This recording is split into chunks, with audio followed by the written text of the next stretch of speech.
Assalamualaikum warahmatullahi wabarakatuh. Kembali lagi bersama aku Devi di channel Devi Fauzia yang akan selalu membahas seputar pengalamanku selama aku terkena GERD dan psikosomatik.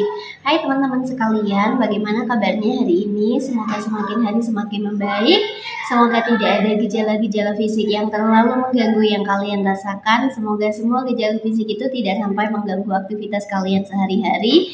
Semoga masih tetap bisa berkarya, semoga masih bisa tetap bekerja, semoga masih tetap bisa bersosialisasi, semoga masih tetap bisa menjalankan kehidupan seperti orang-orang normal pada umumnya, karena kita juga adalah manusia yang normal di mata orang lain. Hanya karena kita sedikit terganggu pikirannya, maka kita menganggap diri kita berbeda gitu ya teman-teman ya, padahal kita semua sama seperti mereka kok. Jadi orang lain melihat kita itu sama dengan kita melihat orang lain gitu. Sama-sama manusia, sama-sama penuh berkah, sama-sama punya keunikan sendiri, sama-sama punya kelebihan bahkan kekurangannya masing-masing teman-teman. Aku mengucapkan banyak-banyak terima kasih kepada kalian semua yang telah selalu menonton setiap videoku, kalian yang komen, serta kalian yang like, dan bagi kalian yang belum subscribe, silakan di subscribe dulu, silakan ditonton semua video-videoku teman-teman. Nah semoga ketika kalian menonton videoku tidak di skip-skip, karena kadang kita tidak tahu nih bagian mana yang nyampe gitu, yang klik ke kita, entah bagian depan, entah bagian tengah, atau di bagian belakang. Jadi agar informasi yang aku sampaikan itu tersampaikan, diterima seutuhnya oleh kalian teman-teman. Nah jadi hari ini karena memang kalian kan selalu ngasih feedback ya, ketika aku ketika aku sharing video baru, kalian itu pasti komen di kolom komentar. Ketika aku tanya apakah masih ada gejala, ternyata masih banyak dari kalian yang mengalami gejala fisik teman-teman. Entah itu yang perutnya panas, begah, mual, kelinyengan, lemas, gampang capek gitu ya, mudah lelah, ngapa-ngapain malas, pikiran kemana-mana, masih takut ini, masih takut itu gitu ya, pokoknya pikirannya masih traveling kemana-mana. Nah sekarang aku mau ini deh tanya balik ke kalian gitu, sebenarnya menurut kalian yang sudah bertahun-tahun terkena GERD dan psikosomatik, kalian apa sih yang membuat kalian nih masih ketakutan gitu teman-teman, sedangkan kita sudah terbiasa dengan semua sensasi fisik yang kita rasakan selama bertahun-tahun. Lalu ketika itu masih kalian rasakan, kenapa kalian harus cemas, kenapa kalian harus takut, kenapa kalian harus memikirkan ini adalah penyakit yang lain-lain, sedangkan kalian sudah tahu kalau kalian hanya terkena GERD dan psikosomatik. Itu menurut kalian kenapa sih masih panik gitu, masih takut gitu, padahal sudah banyak ilmu-ilmu yang diberikan. Mungkin kalian dapat dari membaca, kalian dapat dari menonton video, atau bahkan kalian mendapatkan ilmu itu dari dokter dan teman-teman sekalian gitu ya. Jadi apa sih yang mengganggu pikiran kalian sehingga pikiran buruk itu selalu nempel gitu di kalian teman-teman? Pikiran-pikiran negatif itu tidak bisa pergi gitu, tetap stay gitu, yang takut ini takut itu bahkan selama bertahun-tahun gitu ya. Tapi untuk yang mungkin baru mengalami gejala ini, kalian masih ketakutan, itu wajar, karena aku dulu juga di bulan-bulan awal ya, 5 bulan awal masih terus mencari tahu gitu, ini sebenarnya kenapa sih kok sampai lama penyembuhannya. Tapi setelah tahu, akhirnya aku berpikir bahwa memang tidak ada yang perlu dikhawatirkan dari penyakit GERD dan psikosomatik ini. Dan yang bisa menyembuhkan, dokter aja bilang, meskipun kita bersusah payah menjaga pola makan, pola waktu makan kita, tetapi kalau misalnya kepanikan kita itu masih tinggi, maka asam lambungnya itu tidak kunjung turun gitu teman-teman, tidak kunjung stabil. Nah itu dokter sendiri yang bilang. Kalau obat dari dokter itu kan sebenarnya memang hanya membantu ya, memang hanya membantu kita.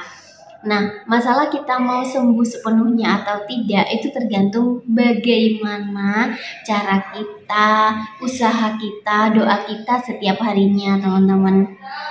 Aku Aku yakin kalian sudah punya banyak ilmu tentang penyakit ini. Kalian sudah banyak pengetahuan tentang penyakit ini, dan aku sudah sering katakan kepada kalian bahwa hal yang membuat kita bisa move on dari yang namanya psikosomatiknya ya, itu adalah pikiran kita sendiri.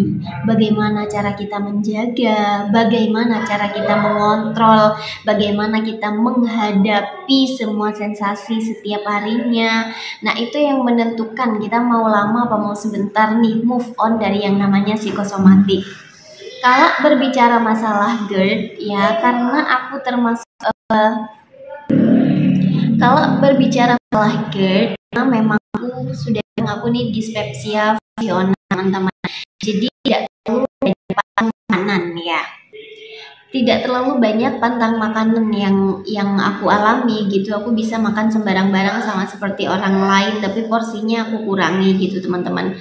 Nah, kalau ngomong-ngomong masalah GERD itu memang kan yang bisa bisa membantu penyembuhannya kan adalah dokter sama menjaga pola makan. Tapi kalau misalnya masalah psikosomatiknya, nah di sini adalah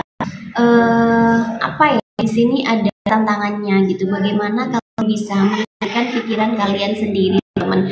Karena obat, ketika kita ada yang sampai minum obat, ketika kita minum obat kan kita tidak langsung kayak setelah minum obat pikiran kita langsung berubah menjadi pikiran yang positif gitu kan, enggak gitu ya teman-teman ya.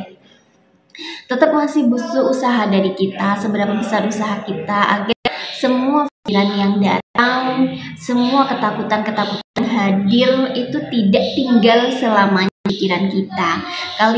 Kita bisa mengontrol itu semua. Jadi pada akhirnya kalau sudah kita berada di fase itu, maka tidak akan ada lagi kekhawatiran. Insya Allah tidak akan ada lagi ketakutan yang berlebihan tentang penyakit yang sedang atau sensasi yang sedang kita alami gitu ya teman-teman ya. Jadi kalian bisa menjawab enggak sebenarnya apa sih yang membuat kalian nih bisa sampai bertahun-tahun bahkan 3 tahun belum bisa move on dari yang namanya GERD dan psikosomatik. Masih ketakutan gitu ketika ada sensasi datang, kalian masih takut. Ketika makanya sudah banyak ilmu yang kita sharingkan gitu ya, yang para mentor-mentor sharingkan cara mengatasi lemas, dan itu memang benar teman-teman. Kita tuh sharing berdasarkan berdasarkan pengalaman kita dulu ketika di awal-awal kita terkena GERD dan psikosomatik gitu.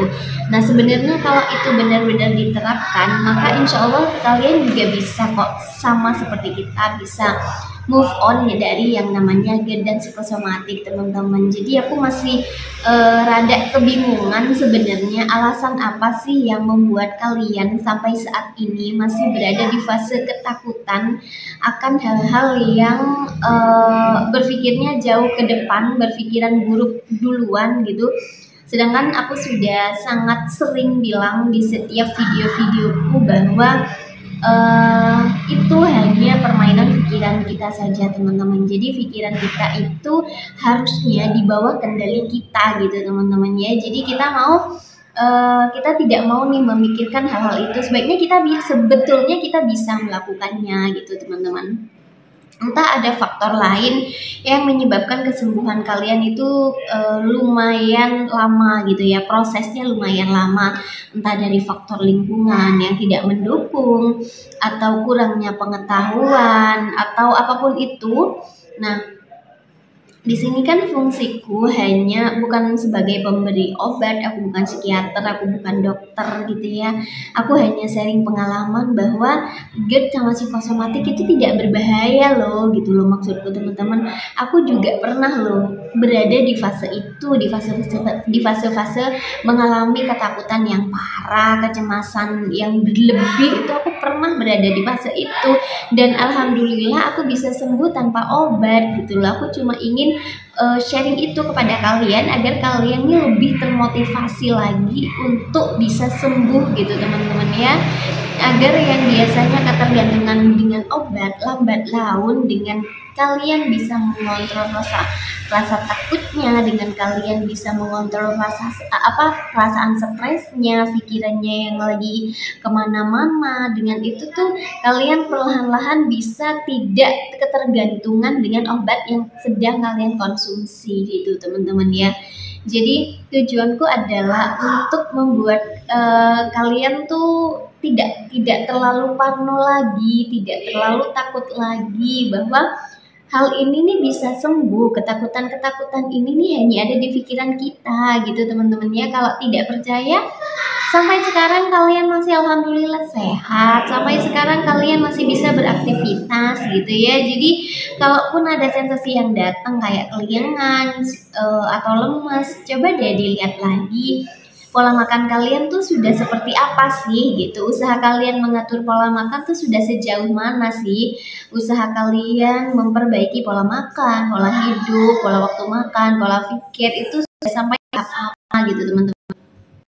Kalau misalnya sudah benar-benar baik, sudah benar-benar berubah gitu ya dari makan dan pola pikir yang dulu, maka insya Allah kalian akan segera sembuh kok gitu. Tidak akan terlalu merasakan sensasi, meskipun kadang-kadang akan hadir lagi sensasi itu. Dan sampai sekarang ketika kalian tanya ke aku sudah sembuh 100% atau tidak, aku masih ada sensasi ketika aku salah makan, ketika aku banyak pikiran, asam lambung naik gitu. Jadi tapi bedanya sekarang aku sudah tidak setakut dulu ketika ada sensasi, sudah tidak separno dulu, sudah tidak secemas dulu. Dan pada akhirnya semua sensasi yang aku rasakan itu perlahan-lahan tidak stay gitu, tidak lama seperti yang di awal aku terkena GERD dan psikosomatik gitu teman-teman. Jadi coba deh kalian tanya lagi ke diri kalian, sebenarnya apa sih yang buat kalian nih susah move on gitu. Sebenarnya hal apa sih yang menghambat kalian sampai proses penyembuhan kalian tuh terbilang lama gitu ya teman-teman ya. Ketika kalian sudah tahu jawabannya, oh ternyata selama ini pola makanku nih belum bener, meskipun para mentor tuh menyebutkan kalau kita memang harus menjaga pola makan. Oh ternyata sampai sekarang pola pikirku tuh belum bener gitu ya. Aku masih, ketika ada pikiran negatif yang muncul, aku tuh masih keenaan dengan pikiran itu, masih lama gitu di aku, tidak aku ganti dengan pikiran-pikiran positif gitu teman-teman. Jadi silakan dijawab deh, apa sih yang alasan apa sih, faktor apa saja yang membuat kalian tuh menghambat kalian tuh proses penyembuhannya tuh lumayan lama. Meskipun lama nggak apa-apa, proses setiap orang beda-beda. Cuma aku ingin tahu deh alasan kalian tuh apa gitu teman-teman. Tapi kalau yang baru-baru, mungkin baru sebulan 2 bulan kalian mengalami banyak sensasi, tidak apa-apa. Tapi semoga secepatnya bisa juga mengendalikan semua hal yang ada di pikiran kita yang buruk itu, yang negatif itu. Semoga secepatnya bisa mengendalikan itu, yang pada akhirnya semua sensasi-sensasi psikosomatik tidak kita rasakan lagi. Jadi sekian videoku hari ini. Terima kasih teman-temanku sekalian. Jangan lupa di subscribe, jangan lupa di like. Terima kasih. Wassalamualaikum warahmatullahi wabarakatuh.